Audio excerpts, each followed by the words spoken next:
É um prazer estar de volta com mais um programa da série Chegou a Hora. E muitas pessoas têm assistido a esses programas. O primeiro deles, nós falamos sobre a criação do tempo, como Deus criou o tempo, o nosso tempo, como o tempo de Deus é diferente do nosso, né? Pedro diz que um dia para Deus é como 1000 anos é como um dia. Na verdade, ele é eterno. Mas ele criou o tempo para se comunicar conosco. Contei para vocês também como me interessei por esse assunto há muito tempo atrás e comecei a colocar as profecias numa linha do tempo. Mostramos no primeiro episódio como este tempo foi usado para se comunicar com Noé e como Jesus disse, como foi nos dias de Noé, assim será também na vinda do Filho do Homem. No segundo episódio colocamos algumas profecias da Bíblia, alguns reclamaram que foi assim uma overdose de profecia, né? Porque não dá para explicar todas as profecias. Provavelmente em alguns vídeos à frente vamos detalhar mais algumas dessas profecias e aí vamos fazer, por exemplo, um vídeo para uma profecia, um vídeo para outra profecia. Mas no momento, o que eu queria mostrar é a proximidade da volta de Jesus quando a gente coloca essas profecias numa linha do tempo. Então estamos falando sobre as profecias e o tempo, né? E eu gostaria de iniciar com uma breve palavra de oração. Vamos orar, incline sua cabeça. Senhor Jesus, te agradecemos pelos momentos que temos passado aqui com os nossos amigos, através do vídeo, através do computador, através da internet. Que o Senhor possa abençoá-los. Nos dê a sabedoria que o Senhor prometeu. Coloque em nossa mente o discernimento para compreender as profecias da Bíblia Sagrada. Nos dê sabedoria. Nos dê entendimento para perceber o tempo em que estamos vivendo. Colocamos nossas vidas em Tuas mãos e te pedimos em nome de Jesus. Amém. Muito bem. Continuando hoje, nós vamos para a parte 3. Seria o Chegou a Hora, parte 3. Eu quero voltar novamente a falar um pouco de Guilherme Miller. O nome em inglês é William Miller, mas não sei por que no Brasil se traduziu o nome dele para Guilherme Miller. E vocês se lembram, alguma coisa que fascinou Guilherme Miller foi o tempo. Eu li para vocês algumas citações e essa história dele você vai encontrar especialmente no livro Grande Conflito. O livro Grande Conflito tem algumas citações, especialmente começando ali do capítulo 18 em diante. Você vai ver aí que existem várias opções de Grande Conflito, porque com o tempo foram mudando as capas, né? Foi um livro escrito ainda no século XIX, bastante tempo atrás. Foi colocado uma linguagem mais moderna e a última versão, que é essa capa cinza, o Grande Conflito com a letra G e a letra C, muita gente não gostou da capa, mas o conteúdo é muito interessante, especialmente nessa linguagem mais moderna, que a gente consegue compreender muitas coisas que talvez no outro estivesse uma linguagem um pouco mais antiquada. Mas tem para todos os gostos. Eu já li esse livro acho que umas 4 ou 5 vezes, estou lendo de novo, nessa versão agora mais atualizada. E eu recomendo a leitura desse livro. E eu quero dizer para vocês que nesse livro, na página 271, Ellen White diz assim, a respeito de Guilherme Miller, diz que ele era um lavrador íntegro, de sentimentos honestos, que havia sido levado a duvidar da autoridade divina das Escrituras e que, no entanto, desejava sinceramente conhecer a verdade. E agora preste atenção no que ela diz. Foi o homem especialmente escolhido por Deus para iniciar a proclamação da segunda vinda de Cristo. Impressionante, não é? Um homem escolhido por Deus para iniciar a proclamação da segunda vinda de Jesus. Que coisa impressionante, né? E realmente ele abalou ali os Estados Unidos e o mundo em sua época. Uma coisa interessante que a gente vê também no livro Grande Conflito, diz assim, que com intenso interesse estudou os livros de Daniel e Apocalipse e descobriu para sua grande alegria que os símbolos proféticos podiam ser compreendidos. Porque muita gente diz que o livro de Apocalipse é um livro fechado, Daniel é um livro difícil de compreender, com símbolos, mas ele percebeu que era possível compreender. E ela continua dizendo, elo após elo da cadeia da verdade recompensava seus esforços, enquanto passo a passo divisava as grandes linhas proféticas. Olha aí a linha do tempo. Anjos celestiais estavam a guiar-lhe o espírito e a abrir as escrituras à sua compreensão. Anjos do céu estavam com ele. E quem sabe você, ao estudar a Bíblia Sagrada, pode pedir a Deus também que anjos celestiais estejam com você, abrindo a sua mente à compreensão da palavra de Deus, das profecias da Bíblia Sagrada, não é? Isso é muito importante. Não comece o estudo da Bíblia sem uma oração. Peça sabedoria. A Bíblia diz, no livro de Tiago, se alguém tem falta de sabedoria, peça a Deus. Então peça. E Deus vai lhe dar. De forma bastante exponencial e grande. Porque é Deus quem dá sabedoria aos homens. Olha o que mais o livro Grande Conflito diz. Outra espécie de prova que vivamente me impressionava o espírito, diz ele, era a cronologia das Escrituras. Notei que os acontecimentos preditos, que se haviam cumprido no passado, muitas vezes ocorreram dentro de um dado tempo. E aí ele começa a descrever algumas coisas que ele descobriu e que deixou ele fascinado com respeito ao tempo dentro da Bíblia Sagrada.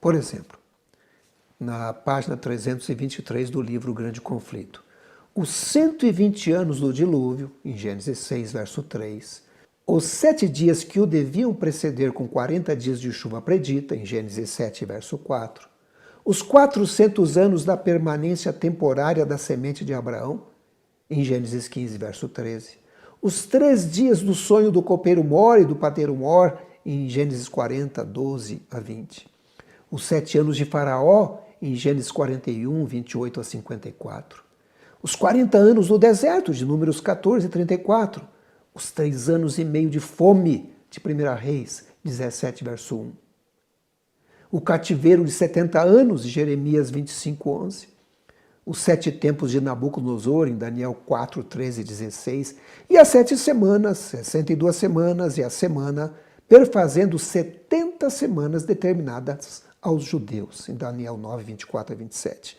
São tempos que limitaram acontecimentos que antes eram apenas assuntos de profecia, cumprindo-se de acordo com as predições.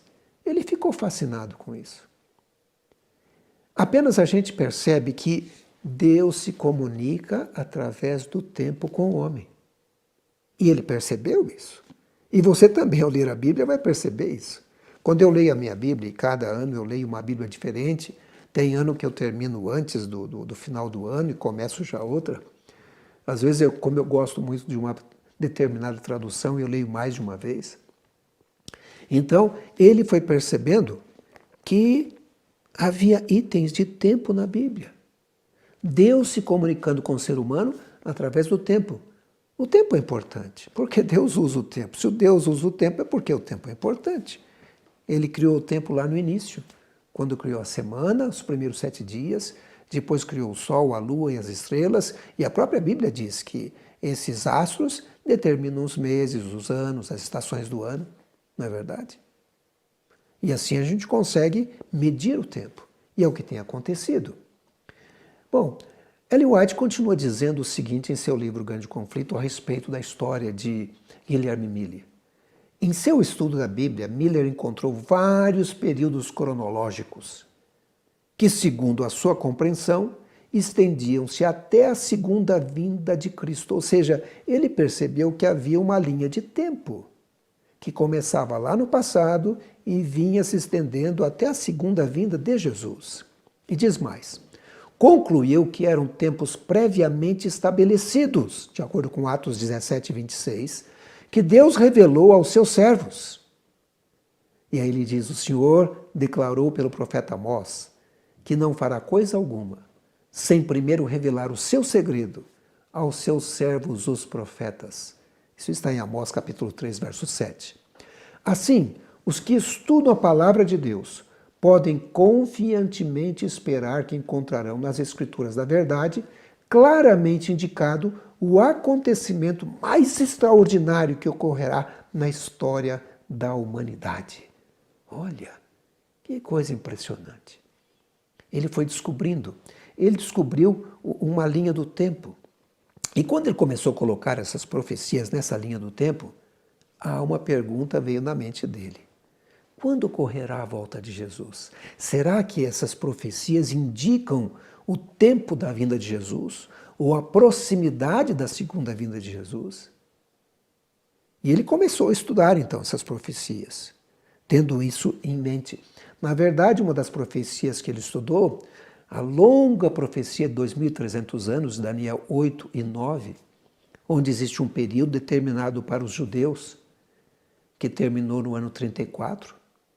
Essas semanas que eu falei aí, ou 70 semanas que eu falei aí agora há pouco, ou 490 anos, porque um dia em profecia equivale a um ano. E a partir do ano 34, o evangelho começa a ser pregado pelo mundo, primeiro pelos apóstolos, depois pelos seus servos fiéis. A igreja vai crescendo e vai sendo levada a mensagem ao mundo. E finalmente ele percebeu que em 1844 terminava esse período de 2.300 anos. Na verdade, ele se confundiu um pouco porque ele achava que Jesus ia voltar ali. E houve um desapontamento, né? Eles ficaram esperando a vinda de Jesus, que não ocorreu. Mas foi uma interpretação errada, errônea.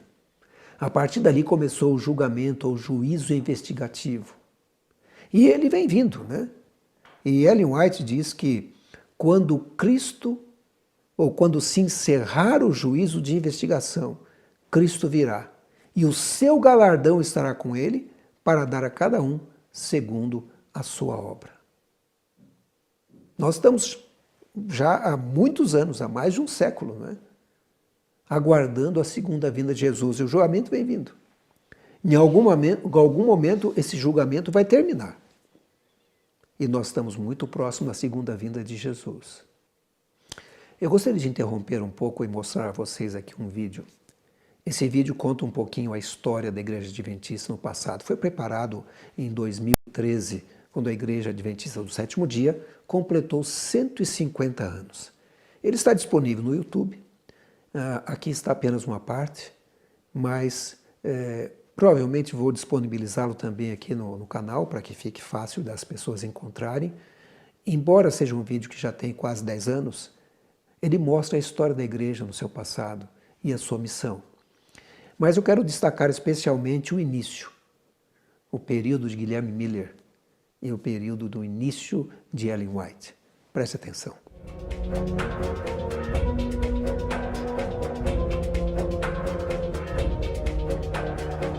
Tell them we were right.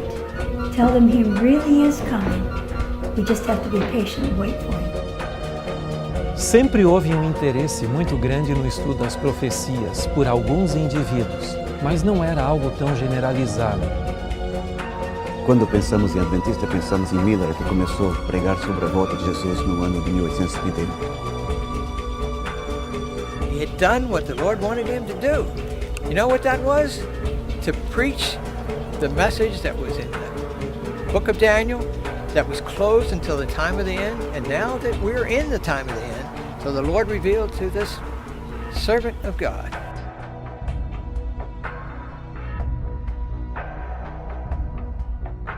– 1815. Guilherme Miller, um ex-combatente de guerra, retorna à sua fazenda no estado de Nova York à procura de paz. Embora deísta e cético, ele entende que as respostas às suas inquietações só seriam encontradas na Bíblia. No momento em que a nação despertava para uma nova consciência religiosa, os estudos de Miller sobre as profecias bíblicas revelaram uma mensagem que não podia ser guardada. E mesmo contra sua vontade, Miller se tornou um pregador num período crucial da história. And that period was really the most religious period of American history, where people turned back to God, or to God in a special way.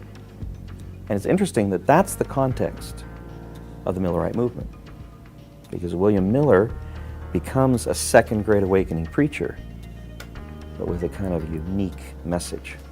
Miller pregava que a volta de Jesus estava muito próxima e que aquele seria um dia de juízo. Most Second Great Awakening preachers like Charles Finney and others looked at the millennium as 1,000 years of increasing peace in the earth, until finally the glory of the Lord would fill the whole earth. So they had kind of a utopian approach to the work of God on earth. Miller had a very different view.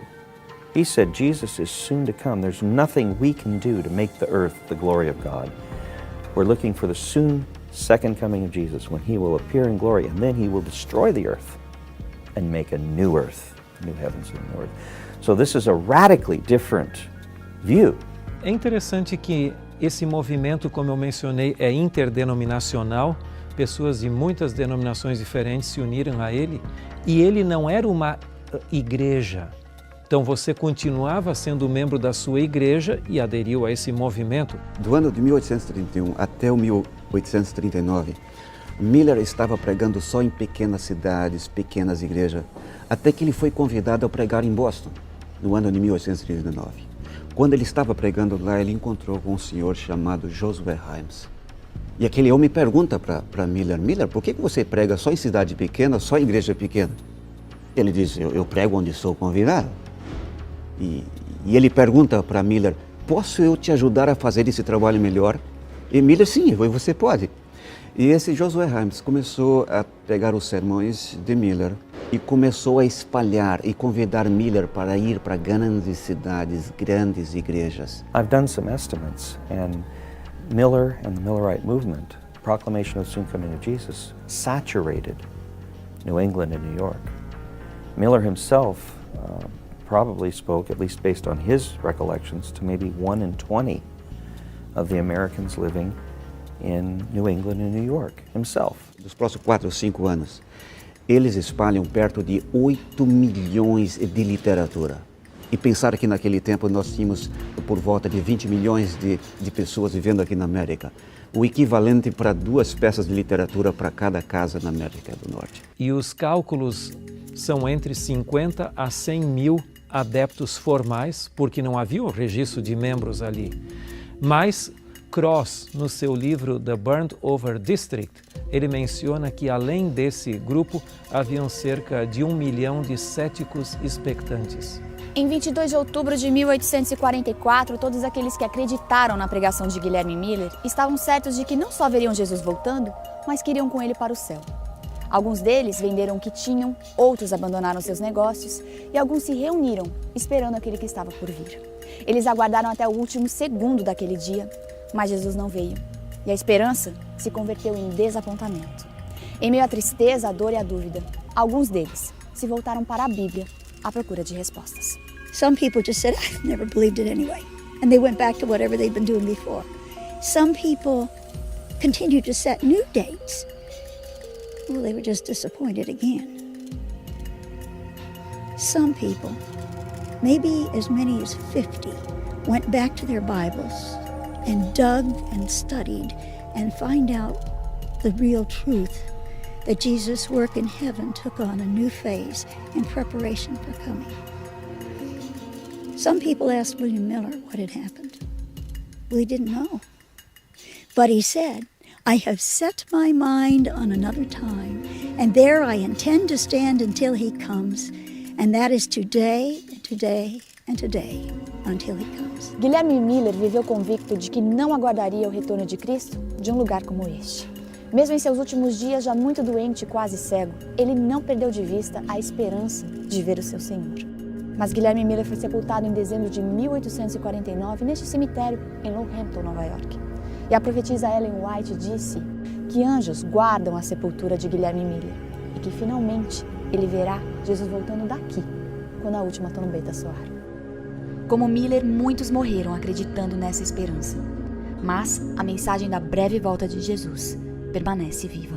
When he comes up, there'll be a little boy who was 18 years old who used to come over here and think about Miller and his life, and he wanted what God wanted him to do. But he was killed in an accident when he was only in his teens, about 18, so he never knew. But his mother wanted him buried in the same graveyard as his friend. And that's where he is. Right over there. Anoiteceu o dia 22 de outubro de 1844 e Jesus não voltou, como esperavam os adventistas. Mas a manhã seguinte veio, e com ela tristeza, decepção e, para alguns, humilhação. And when he met a neighbor, they'd say, "What are you doing here? Thought you were going up." And it sounds kind of funny, but it wouldn't feel funny, I don't think. Why does God work out of disappointment? Could it be that disappointment is a filter, a grid through which we pass, and in the passing through, there is something that gets purified. There's something that becomes resilient. There's something that shines. There is this phoenix out of the ashes. Now, out of that disappointment, our hearts are caught up with greater embrace and expectancy over what turns out to be God's methodical, patient unfolding of His divine will. Entre os que passaram pela experiência do desapontamento, uma jovem recebeu uma missão especial. Every major epoch of sacred history has had a prophet who's saying, hey guys, something's about to happen. Now, look, would it be logical for a God who has done it here, before the greatest event in the history of the human race, in other words, the return of Christ, visible, personal return of Christ to earth, would it be logical for God to say, you know what, I had him down here, but I don't need a friend now. You just figure it out. You people just figure it out. You'll get it. Can you imagine God doing that? Are you kidding? He's done it here, He's done it here, He's done it here. And so I believe that at the end of time, like John the Baptist, God says, I'm going to have a friend. In fact, He found a 17-year-old girl, a 17-year-old American girl, and He says, hey, listen, I'm coming back. Would you be willing to tell the story? I am absolutely convinced that the ministry of Ellen White, as a woman, is a ministry of a friend of God who brings to a generation who has ears for God the word, don't quit now. Quero continuar falando um pouquinho sobre o dom de profecia. Sabe, o dom de profecia é algo muito importante. Não é verdade? É um dos dons que aparece na Bíblia. Um dos dons do Espírito Santo. Naturalmente, quando Adão e Eva foram criados, Deus comunicava-se com eles pessoalmente, face a face. Na viração do dia, ali vinha Deus, Jesus, conversava com eles. Eles tinham a companhia dos anjos, os mensageiros vinham, conversavam com eles. Mas o pecado interrompeu essa comunicação. Eles foram expulsos do jardim e agora precisava de um intermediário. Alguém que conversasse com a humanidade. Não é? E olha o que a Bíblia diz no livro de Hebreus, capítulo 1 e 2. Há muito tempo Deus falou muitas vezes de várias maneiras aos nossos antepassados por meio dos profetas. Mas nesses últimos dias falou-nos por meio do Filho, a quem constituiu o herdeiro de todas as coisas e por meio de quem fez o universo. Ou seja, Deus passou a falar com o ser humano, a comunicar suas mensagens ao ser humano pelos profetas. E mais tarde, por meio de Jesus, seu Filho. E nós temos essas mensagens dos profetas aqui na Bíblia Sagrada. Não é verdade? Muito bem. E olha, tem um texto da Bíblia que se encontra em 2 Crônicas 20, verso 20.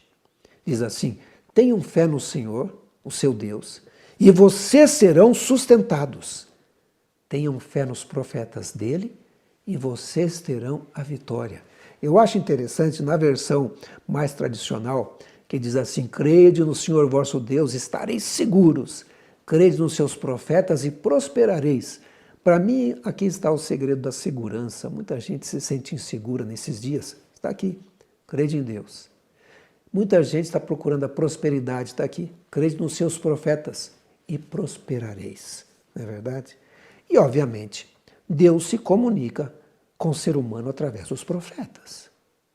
Vou ler novamente, vou ler muitas vezes esse texto de Amós 3, verso 7, que diz que certamente o Senhor Deus não fará coisa alguma sem primeiro revelar o seu segredo aos seus servos, os profetas. Ele sempre revela, ele sempre avisa, ele diz o que vai fazer. E olhe, o livro de Tessalonicenses, escrito por Paulo, uma carta que ele escreveu, ele diz: não apaguem o espírito, não tratem com desprezo as profecias, mas ponham à prova todas as coisas e fiquem com o que é bom. Sabe por que ele falou isso? Porque existem também falsos profetas. Existem os profetas de Deus, existem os falsos profetas. Hoje em dia muita gente busca aí conhecer o futuro através de feiticeiras, de cartomantes. Olha, isso não vem de Deus, são falsos profetas. E a gente tem que tomar cuidado com eles, porque eles estão aí, por toda parte, fazendo esses trabalhos estranhos, esquisitos, não é verdade? E olhe, 1 João capítulo 4, verso 1, diz o seguinte: amados, não creiam em qualquer espírito, mas examinem os espíritos para ver se eles procedem de Deus, porque muitos falsos profetas têm saído pelo mundo. Agora você pode perguntar, então como é que eu vou conhecer um profeta verdadeiro? Tem jeito? Tem assim uma listinha de como parece um profeta verdadeiro e como parece um falso profeta? Sim, existe a possibilidade, né? Vamos para a primeira prova de um profeta verdadeiro. A primeira prova é a prova das predições cumpridas. Olha o que diz Jeremias 28, verso 9. Mas o profeta que profetiza prosperidade será reconhecido como verdadeiro enviado do Senhor, se aquilo que profetizou se realizar. A gente estudou aqui, por exemplo, as profecias de Daniel. E a gente viu como essas profecias vêm se cumprindo. Profeta verdadeiro. Não é verdade? Quando você analisa a profecia e ela se cumpre, é um profeta verdadeiro. Quando Moisés, inspirado por Deus, disse que o povo ia ficar no deserto 40 anos, se cumpriu. Quando Jeremias, inspirado por Deus, diz que o povo ficaria em cativeiro babilônico por 70 anos, se cumpriu. Então, o profeta, quando ele profetiza, e às vezes é uma profecia que vai se cumprir rapidamente, lembra-se de copeiro, do padeiro lá que José interpretou os sonhos. Foi rapidinho, não é? Algumas profecias demoram mais tempo, né? Essa é a primeira prova. Predições cumpridas. Muitas vezes, no final de ano, a gente vê aí os profetas, falsos profetas, né? Fazendo predições para o futuro. E muitas vezes elas não se cumprem, mas a gente já esqueceu da previsão que eles fizeram, né? Então a predição de um profeta verdadeiro tem que se cumprir à risca. Essa é a primeira prova. Vamos à segunda prova. A segunda prova é harmonia com a Bíblia.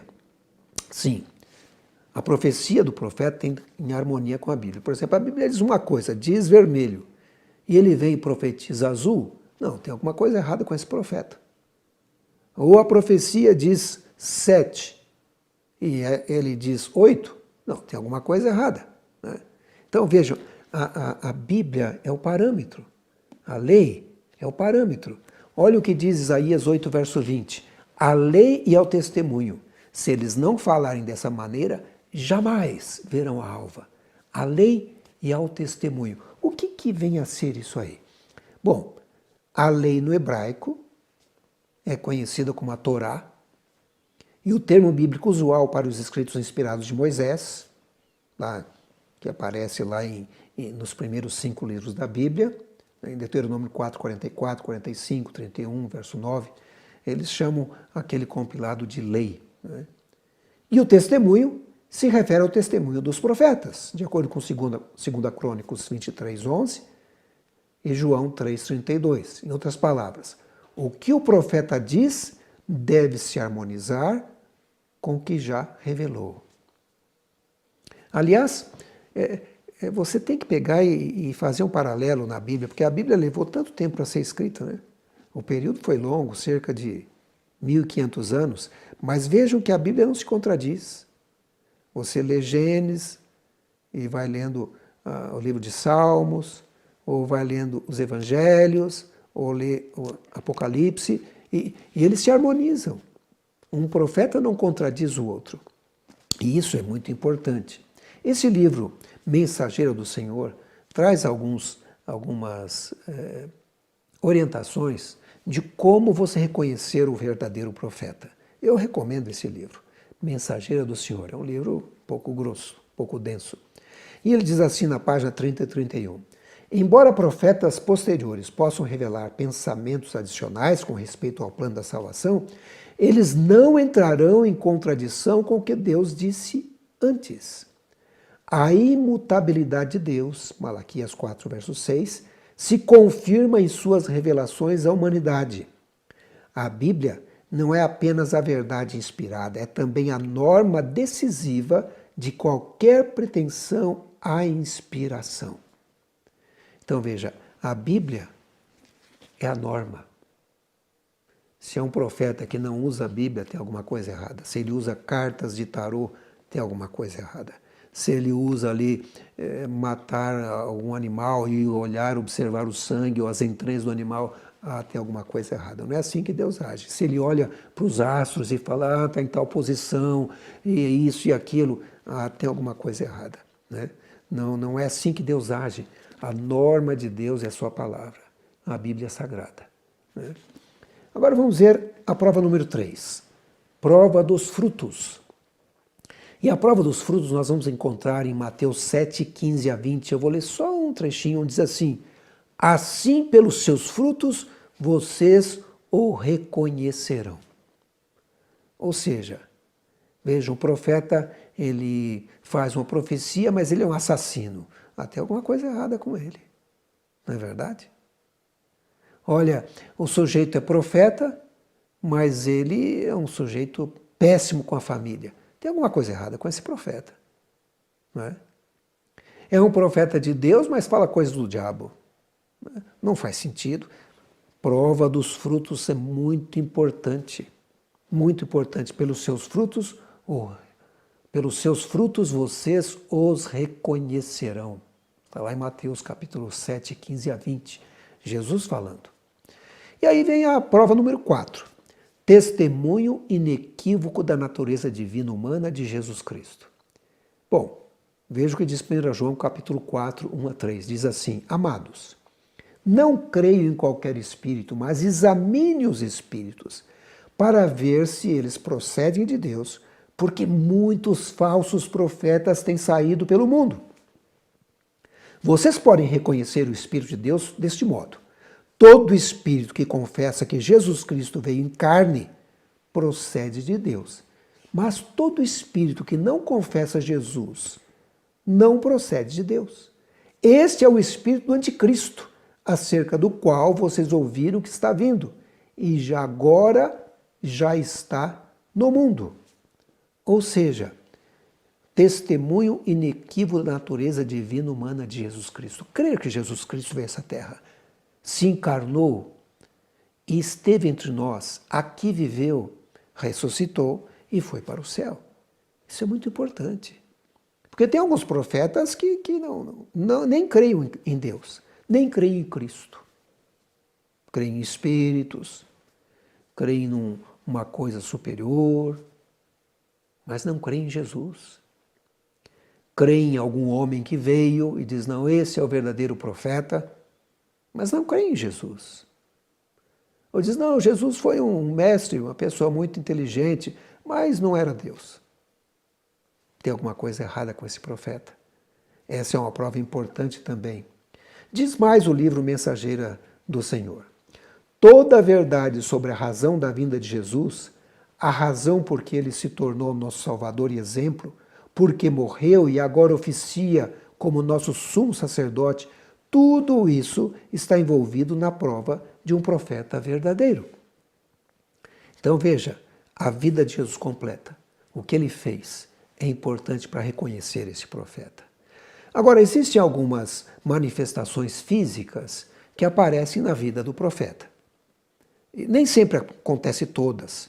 E às vezes também tem que tomar cuidado, porque alguns falsos profetas, eles falseiam essas essas manifestações, ou às vezes o diabo usa mesmo essas pessoas e algumas manifestações aparecem.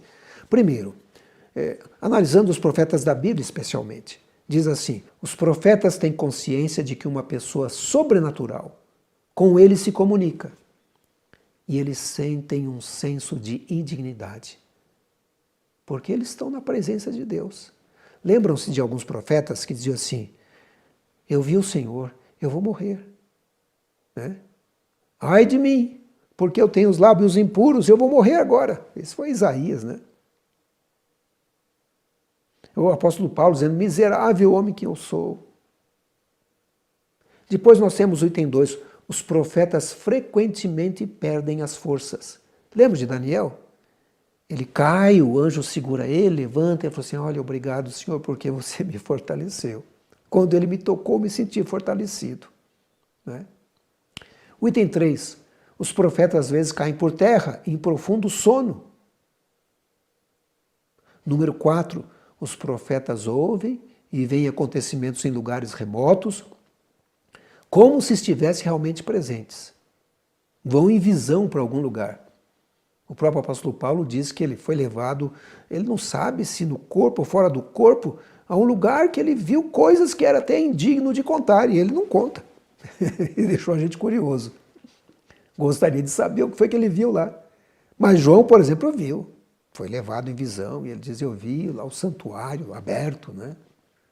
Ele viu o Cordeiro, viu Jesus caminhando entre os castiçais, viu anjos, viu o céu, viu a nova terra. Depois nós temos o item número 5. Os profetas às vezes não conseguem falar, mas quando seus lábios são tocados, eles conseguem fazê-lo. Esse é o caso, por exemplo, de Isaías.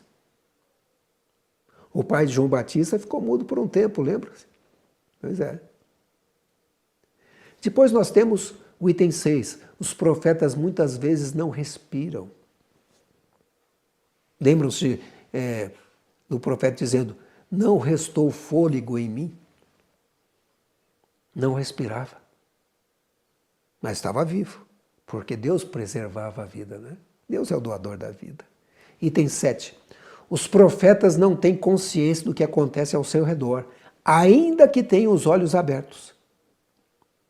Parece que ele está olhando assim no infinito, vendo outra coisa, de repente seus olhos se movimentam, está vendo alguma coisa que as outras pessoas não estão vendo. Porque essa pessoa está ali de olhos abertos, vendo alguma coisa que Deus está mostrando para ele. Depois, o item 8, os profetas às vezes recebem força suplementar durante a visão. O que eu mencionei agora há pouco, né? O profeta sentiu-se enfraquecido, o anjo veio, o levantou, ele agradeceu que o anjo fortaleceu. Recebeu forças, né? Item número 9, os profetas recebem força e alento renovados quando a visão termina. Sim, porque aí ele sai dali com um novo ânimo. Teve um encontro com Deus, não é verdade? E o item número 10, os profetas ocasionalmente sofrem algum tipo de lesão física temporária, como sequela da visão. É o caso, por exemplo, do apóstolo Paulo. Saulo viu a Jesus, né? Aquele brilho lá na estrada para Damasco. E ficou praticamente cego. Mas foi levado lá a Damasco e ali veio um outro profeta, o tocou, caiu dos seus olhos alguma coisa parecida com escamas e ele passou a enxergar. É impressionante. Existe um livro que eu recomendo para vocês, é o livro Crede em Seus Profetas. E eu quero falar um pouquinho de uma pessoa que nós, adventistas do sétimo dia, cremos que seja uma profetisa. Lembre-se que o livro de Joel diz que nos últimos dias haveria visões, haveria sonhos, haveria profetas. Então, por isso que eu estou passando para você esses itens para que você reconheça o verdadeiro profeta e o falso profeta. Então, nós adventistas cremos que Ellen White, a mensageira do Senhor, tenha sido uma profetisa. Eu gostaria de ler alguns textos, por exemplo, dela, e por isso que eu trouxe aqui essa introdução toda. No Grande Conflito, na página 9, diz assim: O fato de que Deus revelou sua vontade aos homens por meio de sua palavra não tornou desnecessária a contínua presença e direção do Espírito Santo. Ao contrário, o Espírito foi prometido por nosso Salvador para aclarar a palavra a seus servos, para iluminar e aplicar os seus ensinos. É interessante conhecer a vida de Ellen White, especialmente se você não conhece. Existe um site na internet chamado Feliz 7 Play, ou Feliz 7 Play, no português, né? Feliz 7 Play. Ali existem alguns vídeos, e um vídeo especificamente, ou uma série, chamada Heróis da Fé, feita, acho que no final da década de 80, ou início dos 90, no Brasil chegou no início dos anos 90, e ele conta a história da igreja cristã e chega também aos dias de Ellen White. E eu quero compartilhar com vocês um trechinho de um dos vídeos que mostra ali o início da vida de Ellen White e como ela foi escolhida como mensageira do Senhor, como uma profetisa. Preste atenção. A 15 minutos de carro, a uns 19 quilômetros ao oeste de Portland, Maine, se encontra o povoado de Gorham. Ao norte desse povoado está o Fort Hill. Foi aqui, no dia 26 de novembro de 1827, que as gêmeas Helena e Isabel nasceram.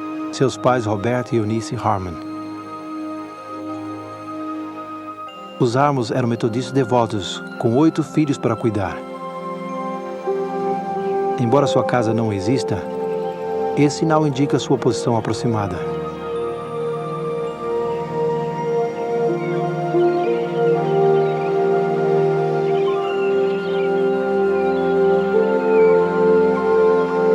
Mais tarde, a família mudou-se à cidade litoral de Portland, onde Roberto Harmon continuou o seu ofício de fazer chapéus, e a pequena Helena assistia à escola da rua Brackett.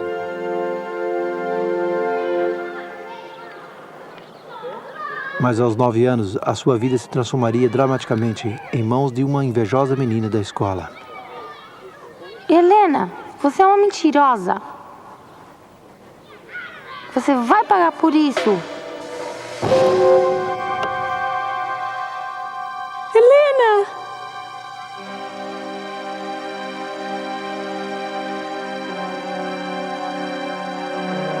Helena foi levada à sua casa na rua Clark, onde logo descobriram que o seu nariz estava fraturado e que todas as feições do seu rosto haviam mudado. Ela permaneceu em coma 3 semanas. Ao recuperar-se um pouco, logo percebeu a diferença que a sua aparência causara, no jeito que todos a tratavam.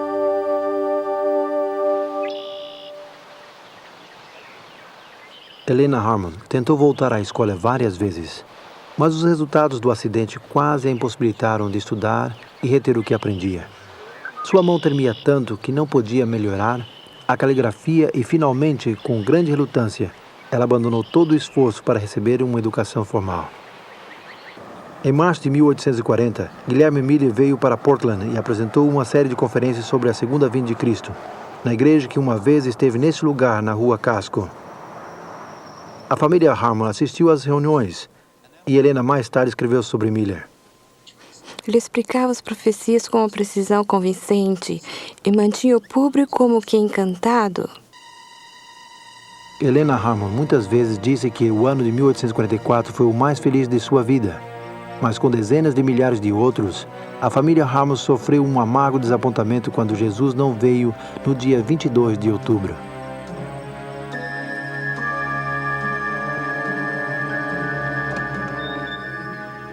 Já para dezembro de 1844, a maioria dos que criam no advento haviam abandonado a confiança na validez do dia 22 de outubro. Helena Harmon e suas amigas aceitavam que o cumprimento das profecias dos 2.300 anos ainda ocorreria no futuro.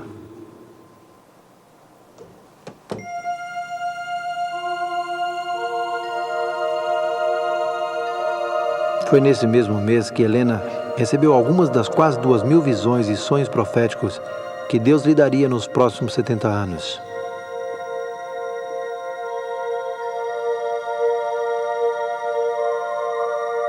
Durante essas visões, ela era completamente inconsciente dos seus arredores e, como Daniel, ao receber uma visão, não a respirava durante quase toda a revelação. As visões variavam. Algumas duravam pouco tempo e outras quase 4 horas. Algumas eram dadas em público diante de poucos e até centos de testemunhas. Nos primeiros 30 anos do seu ministério, eram geralmente acompanhadas por um fenômeno físico marcado que mostravam com forte evidência àqueles que observavam que a obra provinha de Deus. Outras lhe eram dadas enquanto orava, escrevia ou falava, e não eram acompanhados por fenômenos físicos. No entanto, nos últimos 40 anos do seu ministério, as visões eram geralmente sonhos proféticos, dados à noite.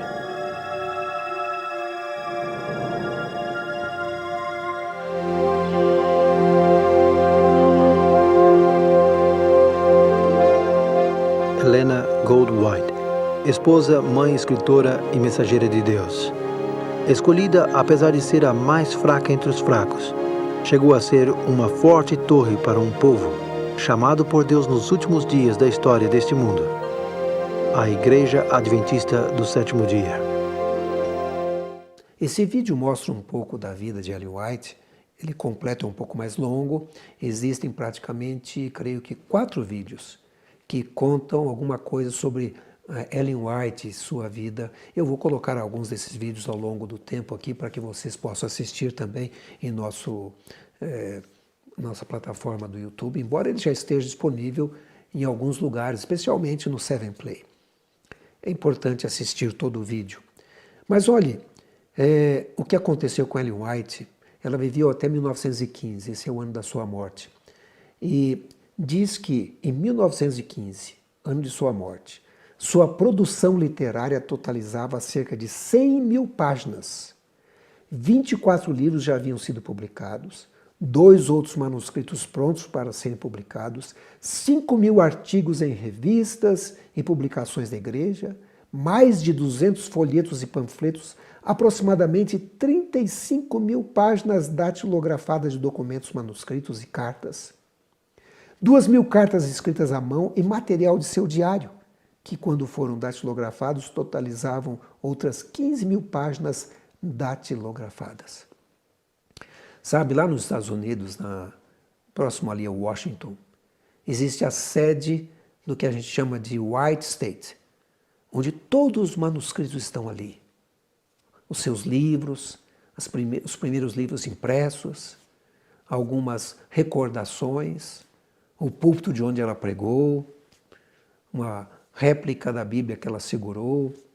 Ou seja, tem muitas coisas interessantes e muitas pessoas visitam ali, é uma espécie de museu, mas também é um local onde todos os manuscritos são preservados e você pode pesquisar. No Brasil, no Colégio Adventista, o NASP Engenheiro Coelho, também tem o Centro White, que tem também um pequeno museu, todos os livros de Ellen White já publicados em português, mas também tem todos os manuscritos, uma réplica, para que, se você quiser consultar, você possa. Ali estão guardados em um cofre, para que as pessoas possam pesquisar. Na verdade, compilações feitas depois da sua morte faz com que atualmente existam muitos livros. Na verdade, são 130 livros impressos na língua inglesa. E olha, eu não sei se esse número está atualizado, porque às vezes tem algumas compilações sobre alguns assuntos que vão sendo dedicados, por exemplo, a algum setor, por exemplo, setor educacional, pessoas de mais idade, para os jovens, e assim vai, né? E as pessoas vão procurando esses livros. E eu acho que você deveria ler um desses livros. Eu recomendo História da Redenção, maravilhoso. Caminho a Cristo, fantástico, né? São livros.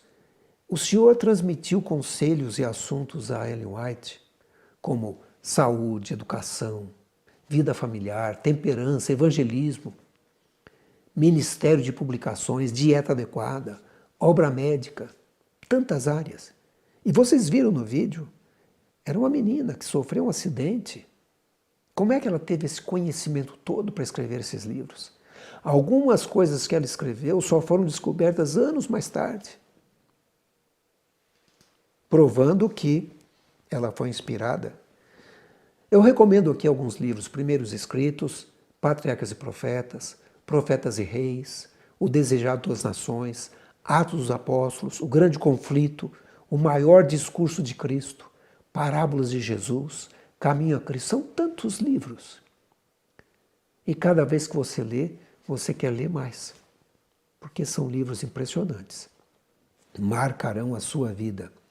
Existe um arqueólogo, na verdade, um dos maiores arqueólogos do século XX, chamado William Foxwell Albright, um PhD. Escreveu dezenas de livros.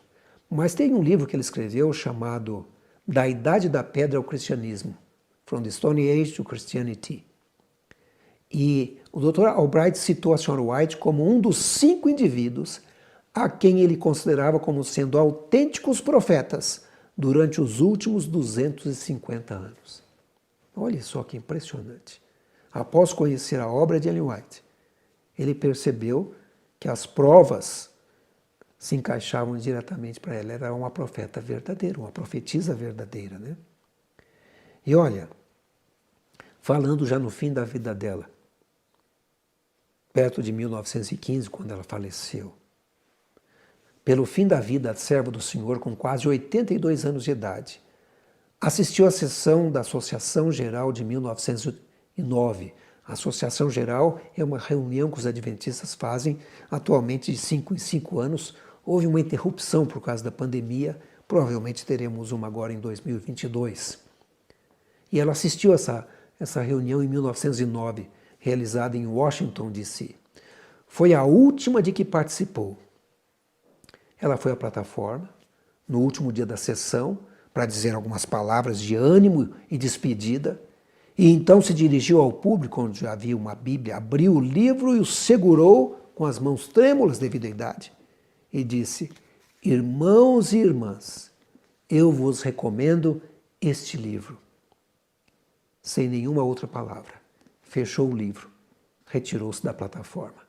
Foram suas últimas palavras na Assembleia Mundial da Igreja Adventista. Ela amava a Bíblia.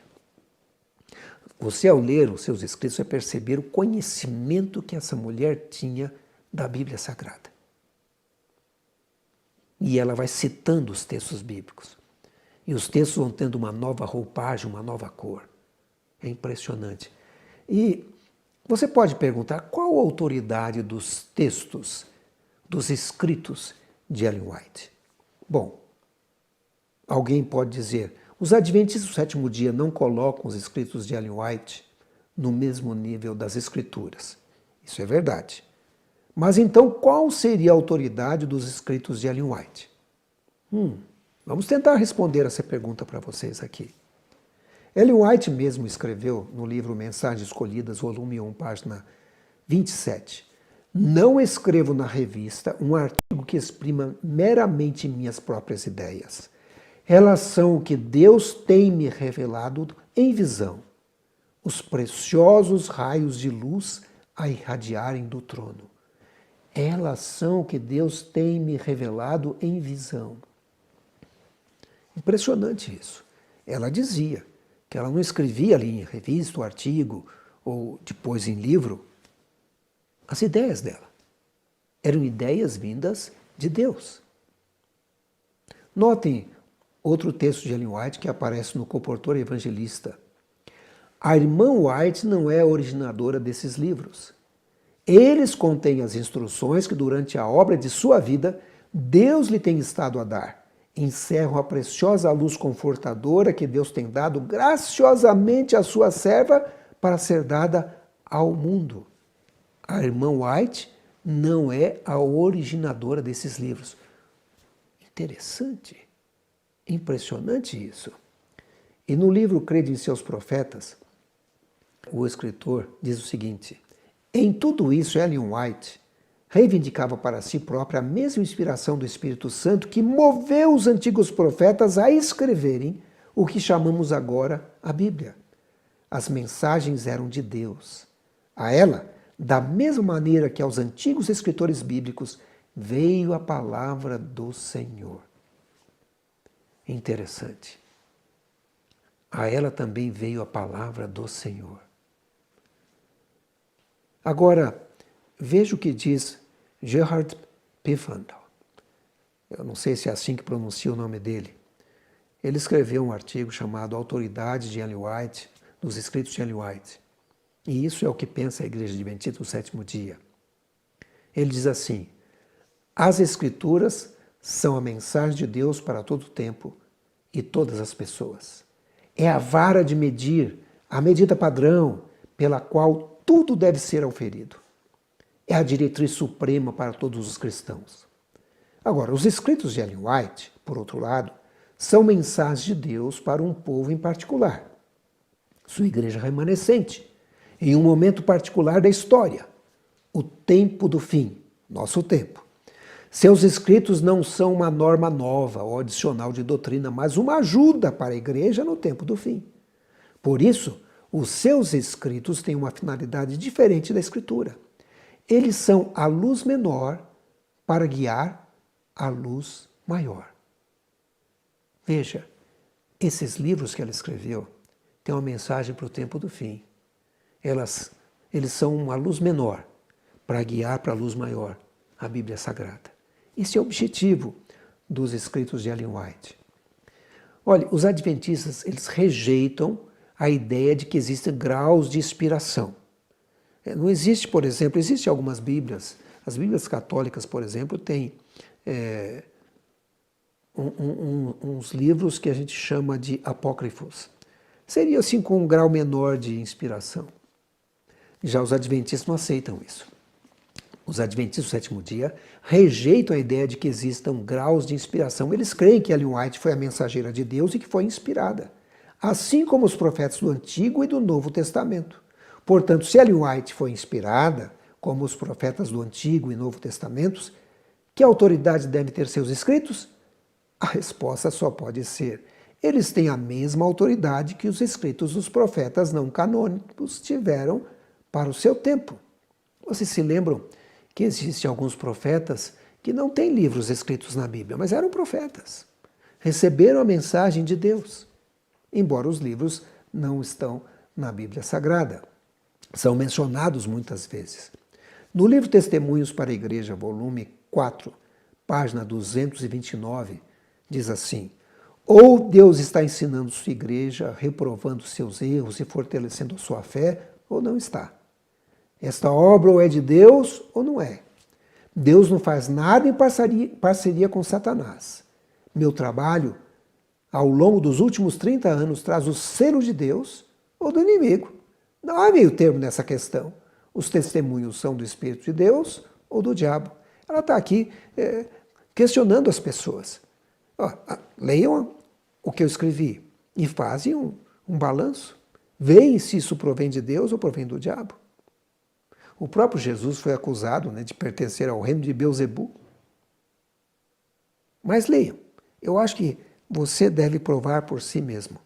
Leia um dos livros de Ellen White. A Igreja Adventista tem um manual chamado Manual da Igreja Adventista do Sétimo Dia. E falando sobre o Espírito de Profecia, sobre o dom profético e os escritos de Ellen White, que cremos que sejam escritos inspirados, assim diz na página 15: um dos dons do Espírito Santo é a profecia.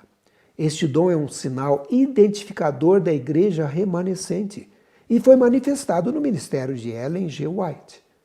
Como a mensageira do Senhor, seus escritos são uma contínua e autorizada fonte de verdade, que proporciona conforto, orientação, instrução e correção à igreja. Eles também tornam claro que a Bíblia é a norma pela qual deve ser aprovado todo ensino e experiência. E o pastor Albert Tim, que durante muito tempo foi diretor do Centro White no NASP, ele diz assim: a autoridade dos escritos de Ellen White tem inspiração semelhante à das Escrituras. Não existem diferentes graus de inspiração. Também a autoridade profética é semelhante à das Escrituras. Não existe diferentes graus de autoridade profética. Rejeitar a mensagem de um profeta do Senhor significa rejeitar o próprio Senhor que o enviou, conforme Lucas 10, verso 16. Mas a função é diferente das Escrituras. A Bíblia foi e é para todos os tempos e lugares. Ellen White aplica-se ao tempo do fim e à Igreja Adventista do Sétimo Dia. É por isso que eu tenho usado alguns dos textos de Ellen White. E vou usar mais, né? Vou usar mais nos próximos vídeos. Agora, quero fazer uma pergunta para você. Será que existe alguma profecia de Ellen White sobre o tempo da vinda de Jesus? O que ela fala sobre o tempo da vinda de Jesus? A proximidade, o dia e a hora, o tempo exato. O que será que ela fala? Nós vamos analisar isso em alguns vídeos que vamos apresentar a seguir. Hoje nós vamos parar por aqui. Eu recomendo que você continue assistindo essa série para aprender mais a respeito dessa longa linha do tempo que vai nos mostrar que estamos vivendo nos últimos dias da história deste planeta. Não perca o nosso próximo programa. Antes, porém, de terminar, gostaria de orar com você. Vamos orar. Senhor Jesus, nós somos gratos a Ti, porque o Senhor deixou a Tua palavra, a Bíblia Sagrada, que os santos profetas no passado escreveram e chegou até nós. Nós temos aqui a palavra de Deus, trazida a nós pelos profetas. Te agradecemos porque o Senhor avisou sobre muitos acontecimentos que já aconteceram e alguns acontecimentos que ainda virão. Te agradeço também pelos escritos de Ellen White, livros impressionantes que demonstram que o Senhor inspirou. O Senhor trouxe a ela a palavra inspirada. E eu gostaria que o Senhor colocasse na mente das pessoas que estão ouvindo nesse momento de começar a ler alguns dos livros de Ellen White e perceber essa luz maravilhosa que irradia desses livros. Continua abençoando o Teu povo, a Tua palavra, até o dia que estaremos vivendo contigo eternamente, sem necessidade de intermediação de um profeta para nos trazer a Tua palavra, mas estaremos ouvindo e comungando face a face contigo. Em nome de Jesus. Amém. Eu quero convidar a você para que assista ao próximo vídeo. Dentro em breve vai estar aqui também. E você vai conhecer mais sobre essa linha do tempo que demonstra a proximidade da volta de Jesus. E a pergunta é, será que existe alguma profecia de Ellen White sobre o tempo da vinda de Jesus? Não perca o nosso próximo programa.